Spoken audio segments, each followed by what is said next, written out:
In the couple of tutorials that we did, I just want to give you a broad framework against which we're going to be doing the tutorial today. We started off looking at the skull, which encases the brain. Then we looked at the biggest part of the brain, which is the cortex. Then we looked at all those little subcortical structures. And now we're going to zoom right in, and we're going to look at the brain on the neuronal cellular level. And we're going to go into great detail of how those little neurons and glial cells work. Okay. But before we do that, I just want to recap a little bit of memory, and then I want to recap some of those subcortical parts. So human memory is divided into sensory memory, short-term memory, which is also known as working memory, long-term memory, and then of the long-term memory we have explicit memory and implicit memory. Your implicit memory is the unconscious part and consists of procedural memory, which is memory for skills and tasks, like riding a bicycle or driving a car. Your explicit memory, which is what we tend to think of more as memory, is your conscious memory, and it's also known as declarative memory for facts and events, and it's divided into episodic memory, which is for events and experiences. So episodic memory is like an episode in your life. And semantic memory, which is more memory of facts and concepts. So what you are studying here in your textbooks on your neuropsychology is your semantic memory. You're remembering those facts. But your experience of, for example, being here at the tutorial would be your episodic memory, because it's an episode in your life that you're going to remember. Now, post-traumatic amnesia is quite an important part of neuropsychological assessment because it's a measure of head trauma severity.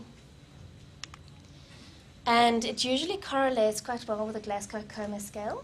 You'll see if you receive medical notes, there's normally an indication of what the person's Glasgow Coma Scale was at the time that the ambulance picked them up, at the time that they arrived at the hospital, and usually, sometimes even on an hourly basis, the nurses will note the Glasgow Coma Scale level of the person, and it correlates well with your post-traumatic amnesia. Just a question on that. Often I see there's a T as well. Yes. What does that mean? That is if the person has had a trachea. Oh, okay. So then they can't measure the verbal because the person can't speak. So then they just put a T. So they don't actually know what the person's verbal abilities were at the time that they did the Glasgow Coma Scale score. Now, What is G is a GCS? It's Glasgow Coma Scale. Now, your post-traumatic amnesia usually lasts about 4 times longer than unconsciousness. Now, you'll see in medical notes your unconsciousness is normally referred to LOC, which is loss of consciousness. So your post-traumatic amnesia is normally about 4 times longer than your loss of consciousness. And post-traumatic amnesia, depending on which books you read, some will say it is much more reliable than your Glasgow Coma Scale in determining severity of brain injury and particularly concussion. But the problem with post-traumatic amnesia is that you don't always have an accurate record of it, because the nurses, they're trained to note the Glasgow Coma Scale, but they're not trained to monitor for post-traumatic amnesia. So you don't really know when that post-traumatic amnesia has come to an end. Post-traumatic amnesia, you normally know, has come to an end when the person can remember on one day after the other, if they know where they are and they recognize you and they know who you are and so on. So what nurses should really do is say, hello, Mr. So-and-so, do you remember me? Do you know where I am? Do you know where you are? Do you know who I am? And then the following day ask again. And if there are 2 consecutive days that the person remembers, then you know the post-traumatic amnesia has come to an end, and then they should ideally note it. But as I said, a lot of nurses don't know that, so one often doesn't have that to rely on. Now, this is a little scale that I use to look at the severity of brain injury depending on the amount of post-traumatic amnesia that the person's had. So, for example, less than 5 minutes, post-traumatic amnesia would be considered a very mild brain injury. If it's more than 4 weeks, it would be extremely severe. And then you have the parts in between. These are also used to a large extent. Here, this little table compares your Glasgow Coma Scale with your post-traumatic amnesia and your loss of consciousness. Now, it doesn't always correlate perfectly, so sometimes you have to just really use a clinical, impression of what you think the person's severity is, depending on their Glasgow Coma Scale, post-traumatic amnesia, and loss of consciousness.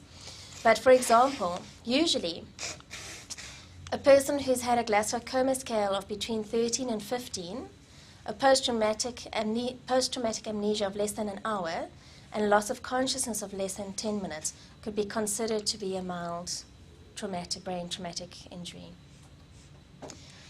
Of course, yes? I just want to, a post-traumatic amnesia, is that like if the person is confused or seems confused? It is if the person seems confused.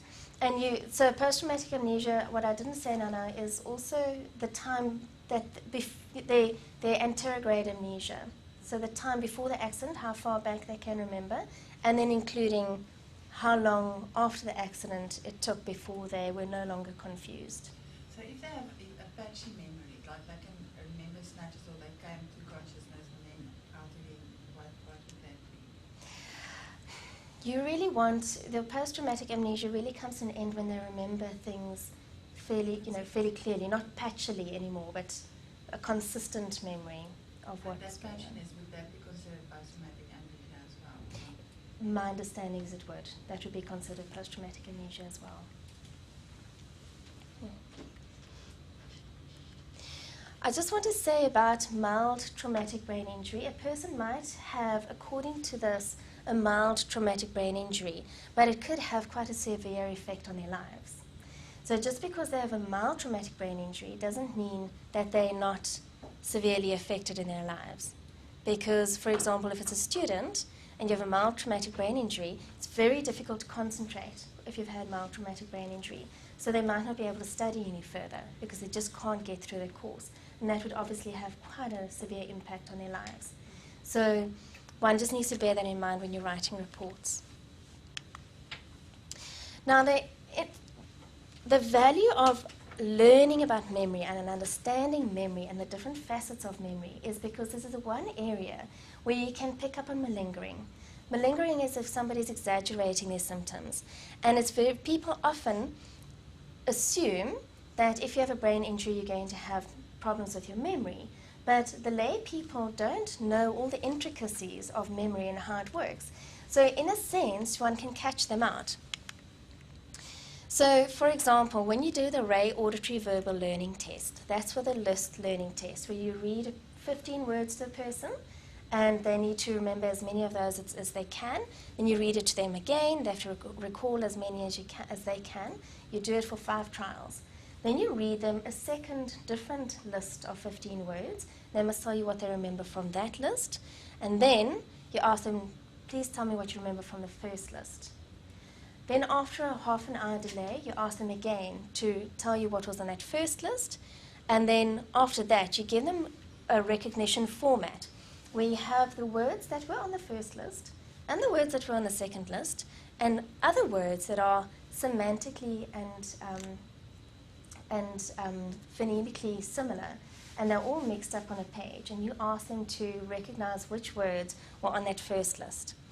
Now, while you are busy trying to get them to remember in trial 1, trial 2, trial 3, trial 4, trial 5, what those 15 words are, you are expecting them to do better with each trial. So if they remember 6 words, and then 7 words, and then 8 words, and then 2 words, and then 5 words, you're going to start wondering if perhaps this person is trying to pretend to be worse than they actually are. Now, your first trial of the Ray Auditory Verbal Learning Test is also a measure of your immediate memory. Because you've just read it to the person. It's the first time they've heard this list of words. They have to respond to that. They need to recall that. And that's a measure of immediate memory. We also have other measures of immediate memory, like the digit span, where you read a series of numbers to the person, they need to say repeat it back in the same order. And the series of numbers become longer and longer. Now, the length of the series of numbers that they can remember should be similar to the number of words that they remember on the first trial of the Ray Auditory Verbal Learning Test. If it's not the same, if they remember far fewer words on the list learning test than they remember a string of numbers, then it's possible that it's just because there's too much information and it interfered, it was an overload. 15 words is just too many, so it interfered with their ability to recall immediately. So one can still expect that could happen, but it would be very unlikely that they have only a few in the number sequence compared to the words, the list of words. And that way, if you find that happens, one can also just wonder, is this person being completely honest? And are they, perhaps not a matter of honesty, but more a matter of, are they putting in their full effort? Are they distracted? Are they perhaps in pain? Are they not concentrating? Or perhaps they're really unwilling to go through this whole assessment procedure and they're just really not putting in full effort. When, at the end of the 5 trials, you've now done the second list of words, they need to recall the first list of words, and then after a delay, they recall it again, and then you show them this recognition format where the words from the first trial are amongst other words. There, you're expecting the person, if they could remember, let's say, 12 words after a delay of that list, but you show them the format straight afterwards where those words are there and they remember less, they recognize less than 12, then you need to wonder if they're being completely honest.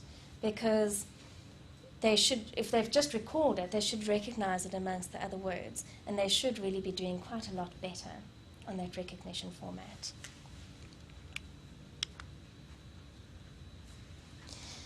Sometimes, some people do better on verbal memory and poorer on non-verbal memory, or vice versa. And if that is the case, if there's a significant difference, then there needs to be a biological explanation for it. If the person had a mild traumatic brain injury, then they probably had diffuse axonal injury, which is diffused all over the brain. So you're unlikely to get a significant difference between your verbal and your non-verbal memory. The reasons you might have a significant difference between verbal and non-verbal memory is, for example, if there's epilepsy in the one hemisphere, or the person has a tumor in the one hemisphere, or there's been a penetrating injury in the one hemisphere, or there's something that has happened. Maybe there was a bleed in the one hemisphere, but something that has caused damage to the one hemisphere. Then you'll find there's a big discrepancy between verbal and non-verbal memory. And if somebody thinks that they might have Alzheimer's disease, there's a very clear pattern in Alzheimer's disease with memory, that people with advanced Alzheimer's will remember things from the past, from many years ago, much better than they would remember the most recent things. And I don't know if you know why the reason for that is, but the reason is that with Alzheimer's disease, the disease attacks the hippocampus first. And the hippocampus, as you know, is the part of our brains that make the newest memories. So if you can't make the newest memories, then you're not going to remember what you had for breakfast and who phoned you yesterday. But you will remember when you got married and from memories from a few years ago.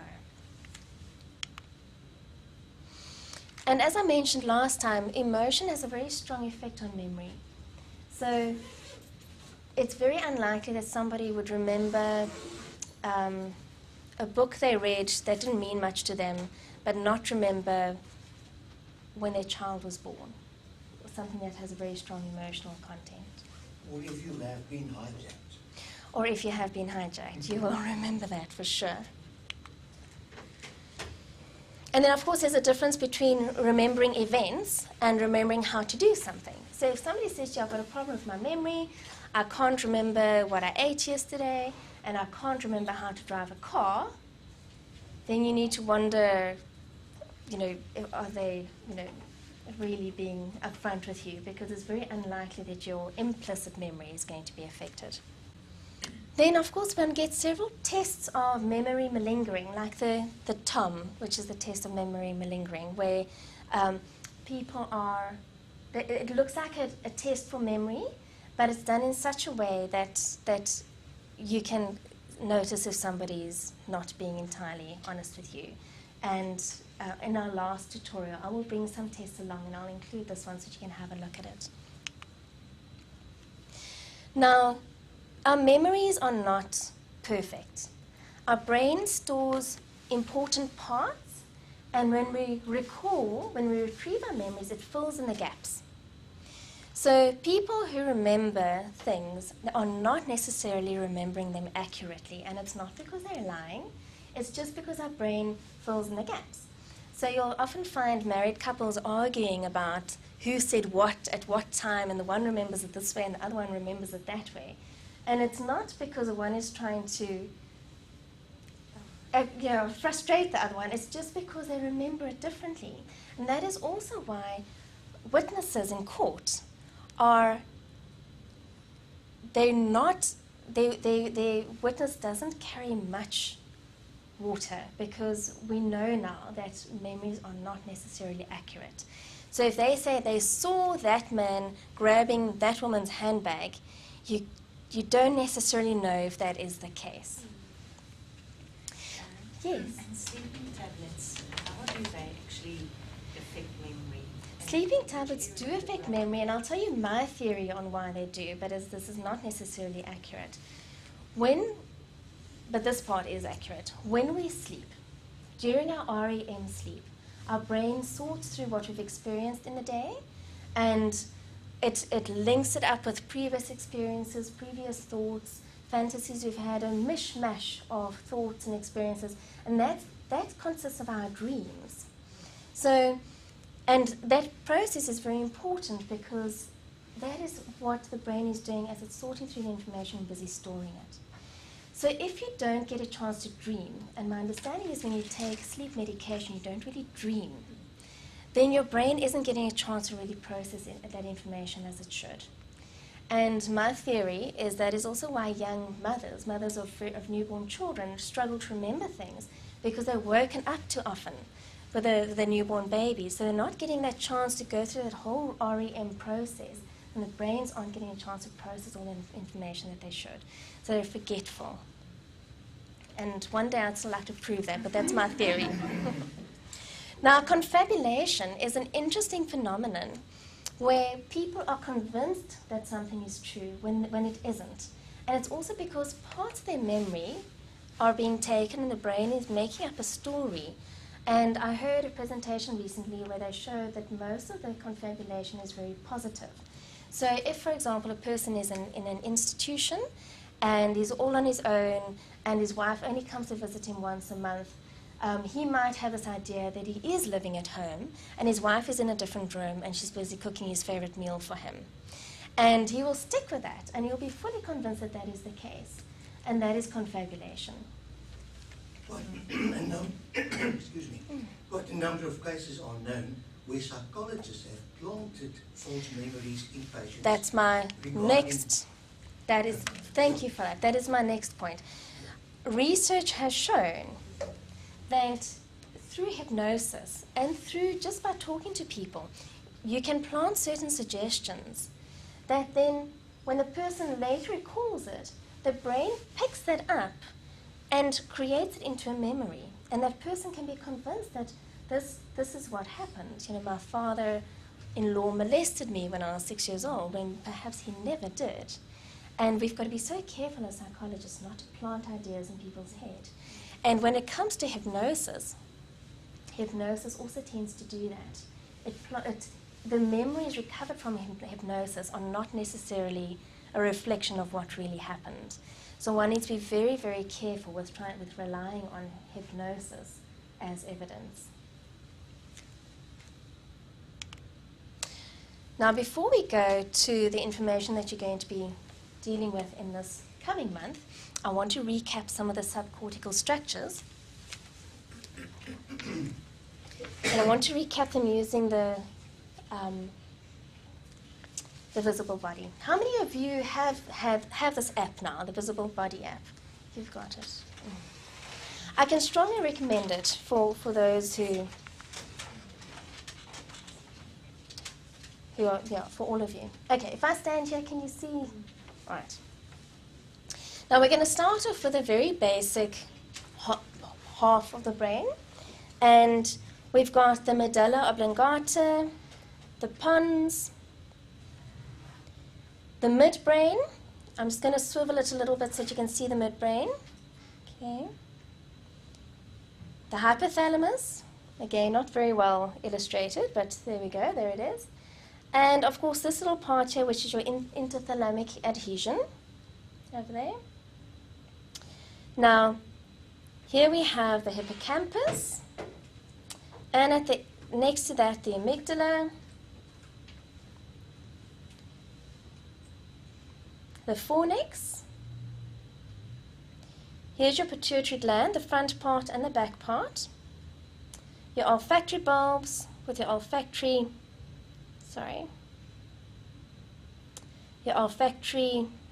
tracts.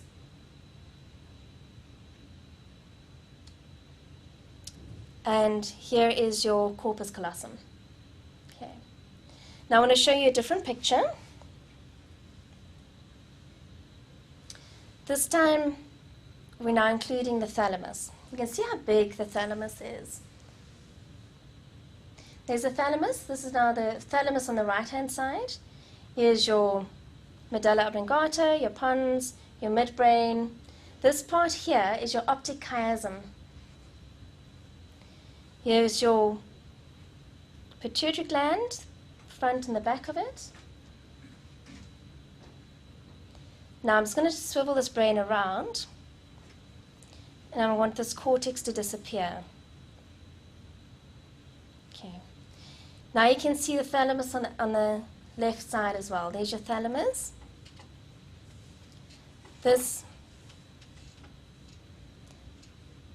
That part, the blue part, is a cingulate gyrus.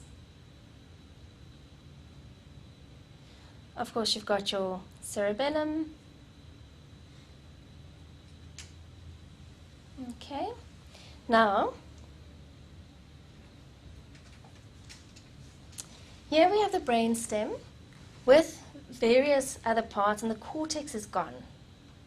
So, here's your medulla oblongata, your pons. Just want to make it a bit bigger. Your midbrain, of course, your thalamus over there. Here's your hippocampus, amygdala. Here's your olfactory bulb, the olfactory tract. This little nucleus here is called the septal nucleus. We haven't spoken about that. And this is the indusium griseum, which we also haven't spoken about, and I don't think you'll come across that in your textbooks, but there it is. And your fornix is over there, that blue part there. Now let's look at the back here. Here's your pons again. It's now the pons on the right side. There's your midbrain on the right side. That little part there, it's called the inferior colliculus. And you might come across it in the textbooks, you might not, but there's a superior colliculus as well, and that's the one over there. They have to do with vision, and they have to do with your sense of smell. And then this little part over there, that's not just the one half of it, that's your pineal gland. Now, I don't know if you know what your pineal gland does, but that is a part of your brain that regulates your day-night perception. And it registers when there is light, and then you are more awake, and it registers when there's dark, and then you are more sleepy.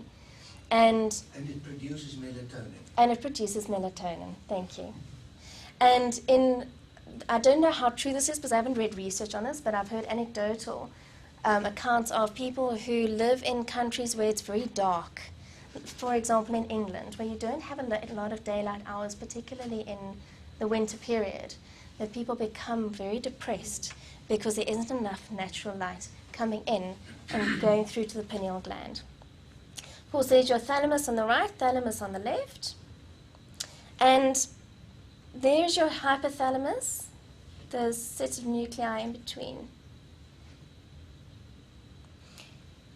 Your olfactory bulb, olfactory tract, septal nucleus, inducium griseum, and there's your optic chiasm and your pituitary gland, the one in the front, the one, there isn't really one in the front, one at the back, but they're two different parts of the pituitary gland. So you've got the front and the back part.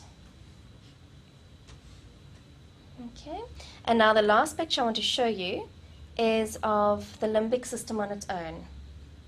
Okay, there's the limbic system, the full limbic system. By now you can recognize it quite well, I'm sure. Your amygdala, your hippocampus, your fornix. At the end of the fornix, you have these little things there. Those are the mammillary bodies, the one there and one there. And then your cingulate gyrus, olfactory bulbs, olfactory tracts, septal nucleus. This little part over here, that little blue part there, is your anterior commissure. That is where the fibers go through from the front of the brain, from the left to the right, and vice versa. Okay, so that's your limbic system. Can you visualize it? It's quite clear in your mind? Okay, great. So let us go to what you're going to be dealing with in this next month. We're going to be looking at the brain cells. Now you get two main brain cells. The neurons, which we are probably mostly familiar with, and then the glial cells, which are the supportive cells. And there are many, many more glial cells than neurons, and you know how many neurons we have.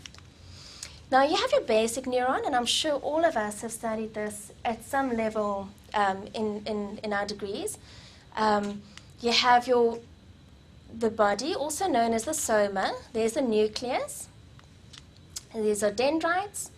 You have your axon with a myelin sheath around, and that myelin sheath is actually made out of what we call Schwann cells. And then you have your axon terminals over there. Now this is, when I always pictured a neuron, this is what I thought of, but the neurons come in many, many different shapes. Here are some of the more common ones. This is your motor neuron, that's what it looks like. There are the dendrites and the axon. This is the pyramidal neuron. It's more or less the shape of a pyramid, if you can imagine that being in a pyramid shape. And this is your Purkinje cell. Your Purkinje cell you find in the cerebellum. This is a neuron that you find in your retina. These are your olfactory neurons, look like this. And then the unipolar neuron, which is for touch and pain sensation. Notice that the axons almost bypass the cell body. And my understanding is that so that the information is passed on much quicker. It doesn't have the interference of having to pass through the cell body. It's much quicker, and we know how quick we react to pain. And this is the anaxonic neuron. So you get them in lots of different shapes. Now the neural impulse, you're going to be learning a lot about that in this next period.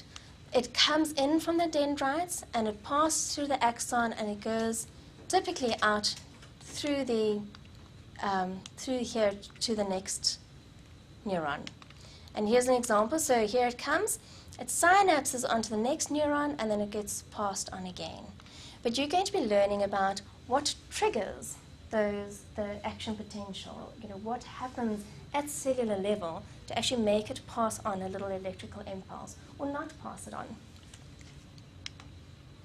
Now you get two main types of neurons. You get the spiny neurons and the aspiny neurons. A again meaning not. So with spines and not with spines. The spiny neurons, the dendrites have the spines on them. They tend to be excitatory. They're also called type 1. And most of the excitatory synapses are found on the spines. It tends to use glutamate or aspartate as neurotransmitters, and examples are the pyramidal cells and the stellar cells. Okay, so those are spiny neurons. The aspiny neurons, the dendrites don't have spines. They are inhibitory, and they're also called type 2. So they're not excitatory, they're inhibitory. They use GABA as neurotransmitters, but they also use other neurotransmitters. And they are diverse in appearance. For example, you get basket cells and double bouquet cells, and you'll see beautiful illustrations in your books of those different cells. And the names of the cells are typically to describe the shape of them. So the pyramidal cells, they're more or less in the shape of a pyramid. The stellar ones look a bit like stars. The basket cells, their axons go out to the side, so they look a little bit like baskets. And the double bouquet, it looks like a bouquet of flowers, one that goes up and one that goes down. Then you get different types of glial cells. So those were the neurons. You get different types of glial cells. You get astrocytes, again look a bit like stars. Microglial, which are very small, which is why they're called micro. The ependymal cells, and then oligodendrocytes. You also have your satellite cells, which tend to cluster around the body of the nucleus. And then you have the Schwann cells, which wrap around the axons and really form the myelin of those axons. Now, while you're learning about cells, I thought now would be a good time to learn about tumors as well, because the cancer is really just the cells that over-reproduce and become tumors. And the tumors, the names of the tumors, are mostly very strongly linked to the types of cells that they originate from. So, the astrocytes cells, the astroglia cells, they're called astrocyte or astroglia. The related tumor is the astrocytoma. Okay. The Schwann cells, the related tumor is a schwannoma. The oligodendroglia becomes oligodendroglioma. Those are the cancer cells associated with it. Then you get other brain tumors. The meningioma is the tumor that's attached to the meninges. Okay, so you know meningioma, it has to do with the meninges. And then you get metastatic tumors. Now, metastasis means transfer of disease from one organ part to another. So a metastatic tumor is established as a result of tumor cells from another part of the body. So that is where you would, for example, have a person with lung cancer who some of those parts travel to the brain, now they have brain cancer, and that would be called a metastatic tumor. So you'll be learning quite a lot about cancer and about tumors.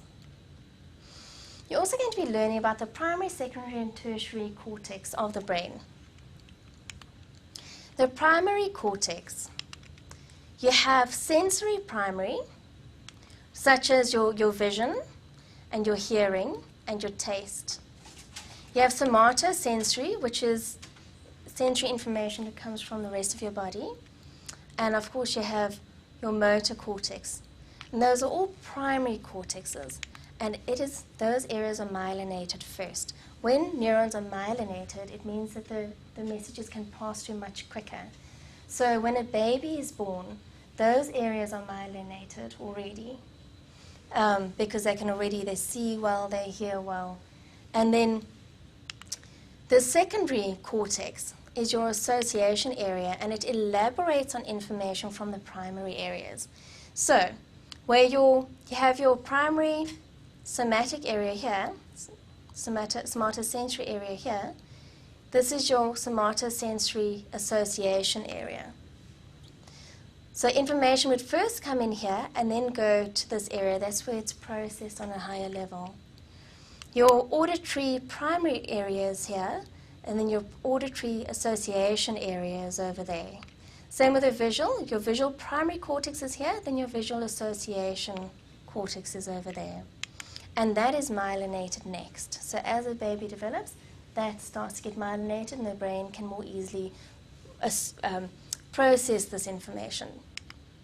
And then thirdly, you get your tertiary cortex. And in this picture, it's all the gray areas here. So your frontal areas, prefrontal cortex, your parietal cortex there, and your medial temporal lobe are all higher order association. And that is the highest level of processing that happens in the brain. So for example, when you read, if you think about it, when you read, you've got to process what you see. So you've got your vision has to work well. Then those letters need to be interpreted, and then you need to understand what the word means. and perhaps you even need to read out loud, in which case you now need to speak. So that is a very complex area. So you're reading, normally you'll find if you look at PET scans and so on, when people are reading, that area over there lights up, this higher order tertiary association area. And it combines information from more than one system. So it combines from the visual system, from the auditory system, from the prefrontal cortex. And it is the last part of the brain to myelinate. So it is when you are the most mature. And I'm sure you all know that the prefrontal areas only really finish maturing when you're about 21 years old.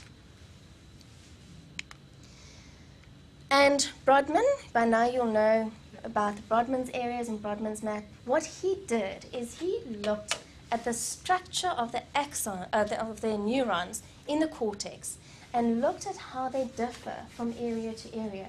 And that's how he came up with the Brodmann's map.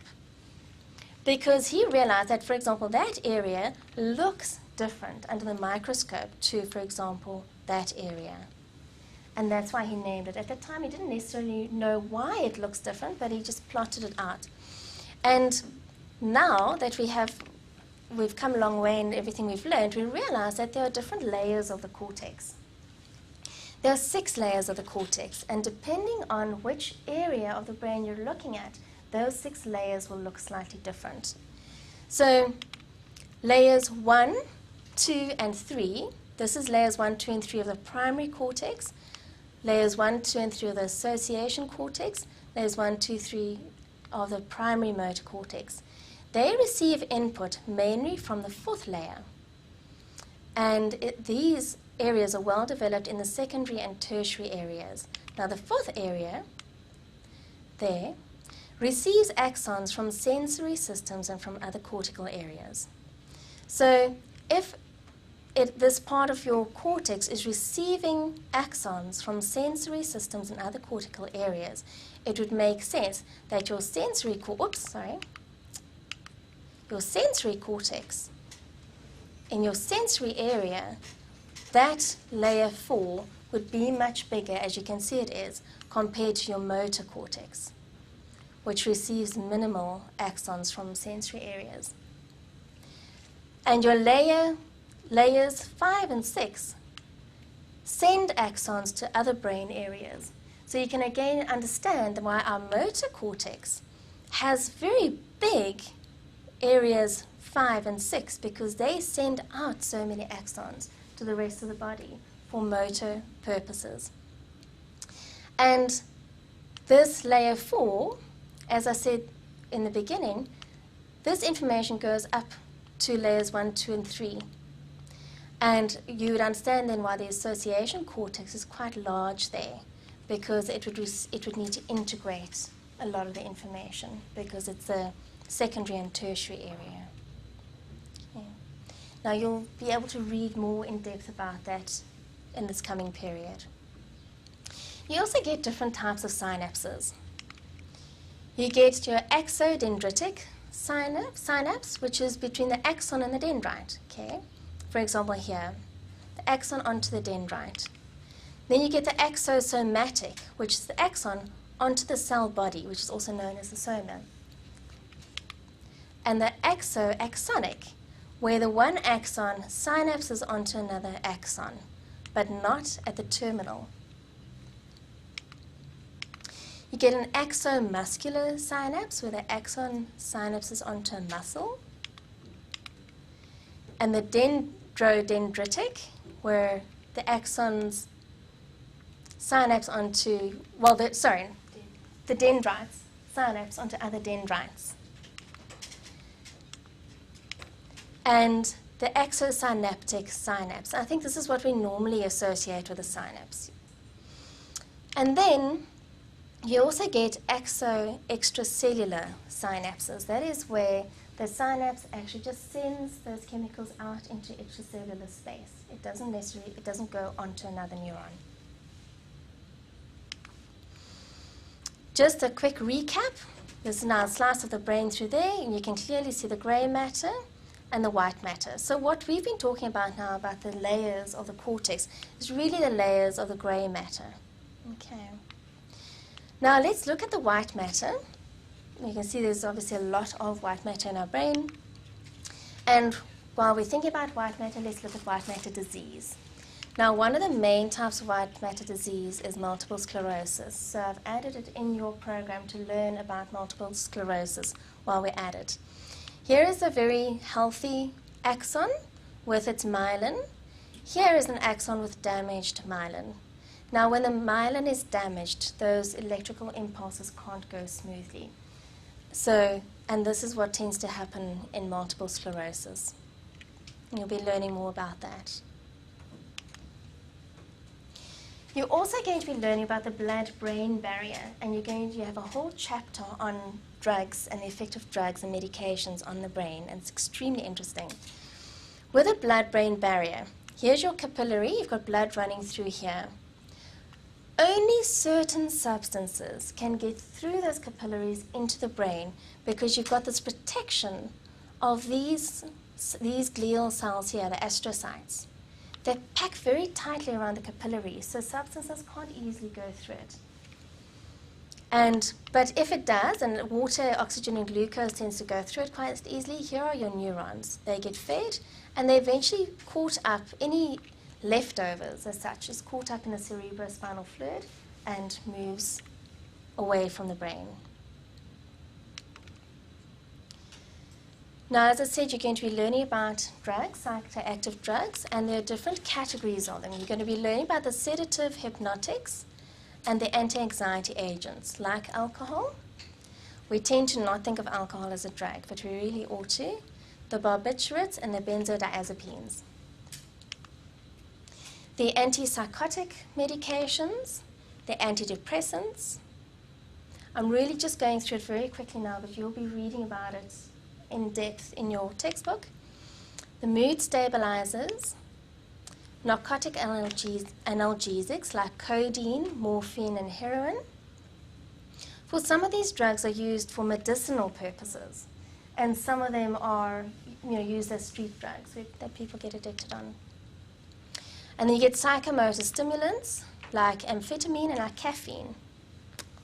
One tends to not want to really think of caffeine as a drug, but it is, really. So you're drugging us. I'm drugging you. Look what I've done to you. I actually considered not having coffee for you today because I know I'm going to be saying this. And then you get your psychedelics and your hallucinogens, like your cannabis, your LSD, and your MDMA, which also we know as ecstasy. When you read in your textbook, it's actually extremely interesting to see how these drugs affect us and why. And while we're talking about alcohol and the effects of alcohol, you know about fetal alcohol syndrome, where a mother drinks excessively during pregnancy, and it doesn't even have to be excessively. If she's drinking at a certain time of that baby's development, the child is likely to have, always has a good chance of having fetal alcohol syndrome. And the fetal alcohol syndrome children tend to have facial characteristics that are quite recognizable. For example, their eye openings are quite small. Those are not always so easy to recognize. But what is easier to recognize, this part about the lip tends to be smooth, and the upper lip is quite thin. So if you see that in a child, you can suspect that they have fetal alcohol syndrome, and of course you would pick it up on your neuropsychological tests because they won't perform very well on neuropsychological tests. Here's another little child. You can see that kind of smooth area there in the small eyes, and another little girl. In our country, we have a great problem with fetal alcohol syndrome. I don't know what we're going to do about it. You're also going to be learning about the hormones in the body. We've got homeostatic hormones, which regulate the balance of sugars, salts, and other substances in the body. Our sex hormones, which regulates the physical features and behaviors associated with reproduction and the care of offspring. And the stress hormones, which regulate the body's ability to cope with arousing and challenging situations. And while you're learning about the stress response, I thought it would be a good time to also just look at post-traumatic stress disorder and why it is that we experience PTSD the way that we do. This is your reading list for this coming month. You'll notice that there's a whole chapter, chapter 4, and a whole chapter 5, and then a whole chapter 7. So it's 3 biggish chapters, and then a whole lot of bits in between that I've added on just to elaborate on that. And I believe that if you read it together, it helps you to understand both parts better. And then just a reminder that if you can dream it, you can do it. So do believe that you're going to be writing the exam. Imagine yourself writing that exam. Imagine yourself passing that exam and getting through all this work and feeling really good about yourselves. And I'm sure you're going to do really well.